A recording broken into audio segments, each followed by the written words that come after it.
Hello friends, आज हम discuss करेंगे एल्काइलेशन ऑफ डाईइथाइल मैलोनेट के बारे में। इसको हम मैलोनिक एस्टर सिंथेसिस भी कहते हैं। अब देखिए, डाईइथाइल मैलोनेट की बात करें तो उसमें अल्फा कार्बन से जो हाइड्रोजन अटैच हैं वो एसिडिक कैरेक्टर शो करते हैं, क्योंकि ये दोनों हाइड्रोजन्स इन कार्बोनाइल ग्रुप से सराउंडेड होते हैं और ये कार्बोनाइल ग्रुप इलेक्ट्रॉन डेंसिटी को अपनी ओर अट्रैक्ट कर लेते हैं। इस वजह से यहाँ पर जो कार्बन हाइड्रोजन बॉन्ड है उसकी इलेक्ट्रॉन डेंसिटी कम हो जाती है और कार्बन इस इलेक्ट्रॉन डेफिशिएंसी को पूरा करने के लिए यहाँ से प्रोटॉन रिलीज कर देता है। इसी वजह से इस मिथाइलिन ग्रुप या अल्फा कार्बन के जो हाइड्रोजन है वो हाईली एसिडिक नेचर शो करते हैं।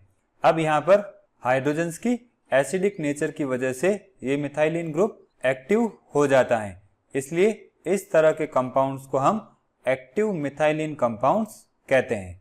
अब मिथाइलिन ग्रुप के हाइड्रोजन्स का जो स्ट्रॉन्ग एसिडिक नेचर है उसकी वजह से एक्टिव मिथाइलिन कंपाउंड्स का यूज एक वर्सेटाइल रिएजेंट के फॉर्म में ऑर्गेनिक सिंथेसिस में किया जाता है।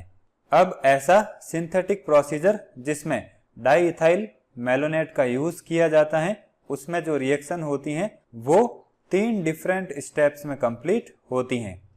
पहला स्टेप हो जाएगा फॉर्मेशन ऑफ इनोलेट आयन। देखिए, जब डाईइथाइल मैलोनेट की रिएक्शन इथॉक्साइड आयन के साथ करवाते हैं तो डाईइथाइल मैलोनेट अपने हाईली एसिडिक कैरेक्टर की वजह से इजीली इनोलेट आयन में कन्वर्ट हो जाता है।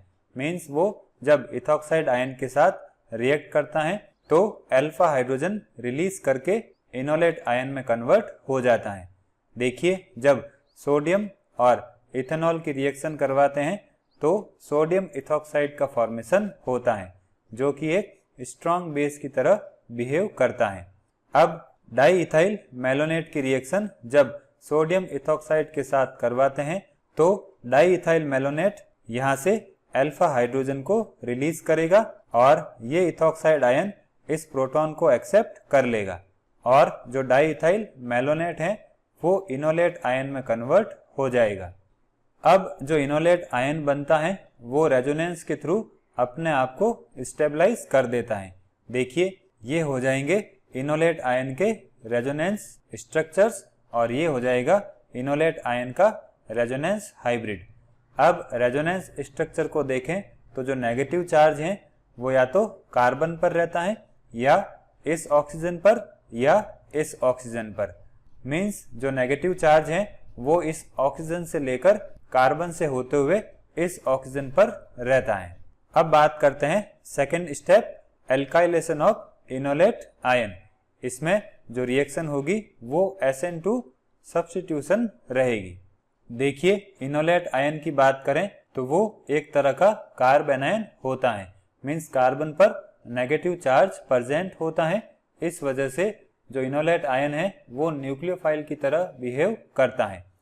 अब इनोलेट आयन न्यूक्लियोफाइल की तरह प्राइमरी एल्काइल हैलाइड पर अटैक करता है और एल्काइलेशन प्रोडक्ट का फॉर्मेशन करता है। अब अगर सेकेंडरी एल्काइल हैलाइड का यूज करते हैं तो यील्ड बहुत कम होती है और अगर टर्सरी एल्काइल हैलाइड का यूज करते हैं तो वो सब्स्टिट्यूशन रिएक्शन शो नहीं करके एलिमिनेशन रिएक्शन शो करता है और एल्कीन का फॉर्मेशन करता है।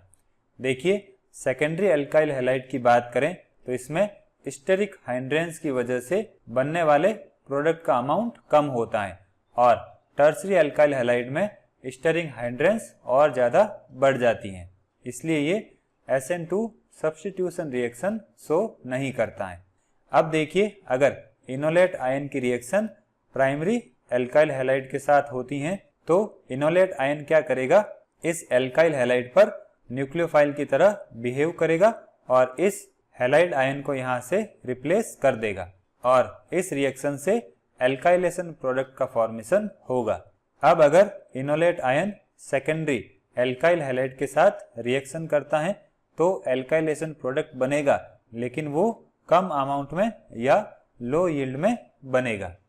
अब अगर enolate ion tertiary alkyl halide के साथ रिएक्शन करता है तो यहाँ पर एलिमिनेशन रिएक्शन होगी और इस एल्काइल हैलाइड से एक हाइड्रोजन और एक ब्रोमीन रिलीज होंगे और 2 मिथाइल प्रोपीन का फॉर्मेशन हो जाएगा। अब अराइल हैलाइड्स की बात करें तो इनका यूज हम एल्काइलेशन के लिए नहीं कर सकते, क्योंकि aryl halides SN2 reaction show नहीं करते हैं। अब देखिए, मोनो एल्काइलेशन के बाद जो प्रोडक्ट बनता है उसमें एक एसिडिक हाइड्रोजन प्रेजेंट होता है। इस वजह से जो मोनो एल्काइलेशन प्रोडक्ट होता है वो सोडियम इथॉक्साइड के साथ रिएक्शन करके करस्पॉन्डिंग इनोलेट आयन का फॉर्मेशन करता है और ये इनोलेट आयन एल्काइल हैलाइड के दूसरे मॉलिक्यूल के साथ रिएक्शन करके डाई एल्काइल मेलोनिक एस्टर का फॉर्मेशन करता है, मीन्स डाई एल्काइलेशन प्रोडक्ट का फॉर्मेशन करता है। देखिए, ये हो गया मोनो एल्काइलेशन प्रोडक्ट। इसमें एक एल्काइल ग्रुप अटैच है, मीन्स जब पहली बार इनोलेट आयन एल्काइल हैलाइड के साथ रिएक्शन करता है तो मोनो एल्काइलेशन प्रोडक्ट का फॉर्मेशन होता है। अब इस मोनो एल्काइलेशन प्रोडक्ट में एक एसिडिक हाइड्रोजन और प्रेजेंट होता है। इस वजह से ये mono alkylation product ethoxide ion के साथ रिएक्शन करके एक और इनोलेट आयन का फॉर्मेशन कर देता है। फिर यहाँ पर जो इनोलेट आयन बना है वो एल्काइल हैलाइड के दूसरे मॉलिक्यूल के साथ रिएक्शन करके SN2 सब्स्टिट्यूशन शो करेगा और डाई एल्काइलेशन प्रोडक्ट का फॉर्मेशन करेगा।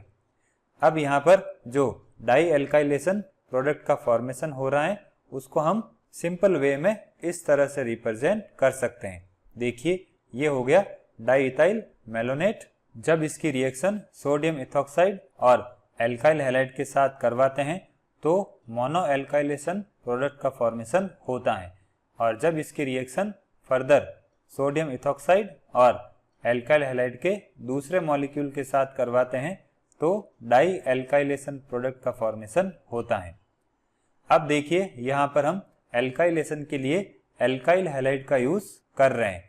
इसके अलावा हम अल्फा हेलो कीटोन्स और अल्फा हेलो एस्टर्स का यूज भी मेलोनिक एस्टर के एल्काइलेशन में कर सकते हैं। अब बात करते हैं थर्ड स्टेप की, हाइड्रोलाइसिस एंड डीकार्बोक्सिलेशन। देखिए, जब मोनो एल्काइलेशन प्रोडक्ट को KOH के साथ हीट करते हैं तो इसका हाइड्रोलाइसिस होगा और इसका पोटेशियम सॉल्ट बनेगा और जब इसकी रिएक्शन HCl के साथ करवाते हैं या इसका एसिडिफिकेशन करवाते हैं तो एल्काइल मेलोनिक एसिड का फॉर्मेशन होता है और एल्काइल मेलोनिक एसिड को जब हीट करते हैं तो इसका डीकार्बोक्सिलेशन होगा और मोनोकार्बोक्सिलिक एसिड डेरिवेटिव का फॉर्मेशन होगा। इसी तरह से डाई एल्काइलेशन प्रोडक्ट को जब KOH के साथ हीट करते हैं तो इसका हाइड्रोलाइसिस होगा और पोटेशियम सॉल्ट का फॉर्मेशन होगा और जब इसकी रिएक्शन HCl के साथ करवाते हैं तो डाई एल्काइल मेलोनिक एसिड का फॉर्मेशन होगा और जब डाई एल्काइल मेलोनिक एसिड को हीट करते हैं तो इसका डीकार्बोक्सिलेशन होगा और मोनोकार्बोक्सिलिक डेरिवेटिव का फॉर्मेशन हो जाएगा।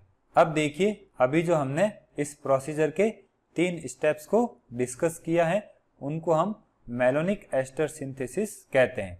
इसका एब्रीवेशन हो जाएगा MES और MES का यूज हम कई सारे ऑर्गेनिक कंपाउंड्स की सिंथेसिस करने में करते हैं। जैसे अगर बात करें तो MES का use monocarboxylic acid, dicarboxylic acid, diols etcetera की सिंथेसिस करने में किया जाता है।